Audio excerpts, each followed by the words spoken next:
ఆడబిడ్డలందరికీ, అక్క చెల్లెళ్లకు, అన్నదమ్ములకు, పత్రికా మీడియా సోదరులకు, ప్రతి ఒక్కరికి కూడా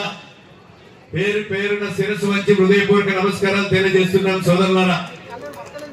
ఈ రోజు నేషనల్ హైవే మీద చెల్పూర్ బస్ స్టాండ్ లో అనేకమైనటువంటి యాక్సిడెంట్ అయి గత 10 సంవత్సరాల నుంచి వందలాది మంది కాళ్ళు రెక్కలు ఇరిగి ఈరోజు అనేక మంది చనిపోవడం జరిగింది. దాన్ని దృష్టిలో పెట్టుకొని మీ అందరి ఆశీర్వాదంతో నన్ను ఎమ్మెల్యేగా గెలిపించిన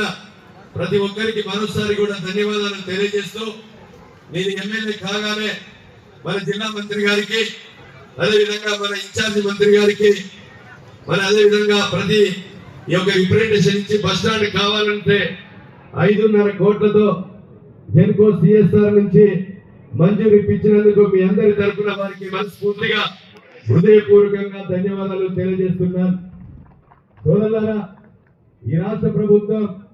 ఎన్నికైనప్పటి నుంచి ఈరోజు నిరంతరంగా రోజుకు 18 గంటలు పనిచేస్తూ ఈరోజు మీ అందరి సహకారంతో మరి ఆడబిడ్డలందరికీ ప్రమాణ స్వీకారం చేసిన రోజునే మీరు రాష్ట్రంలో మీ అవసరాల నిమిత్తం ఎక్కడికి వెళ్ళినా ఉచిత బస్సు ప్రయాణం కల్పించడమే కాకుండా మీరు వ్యాపారాలు చేసుకోవడం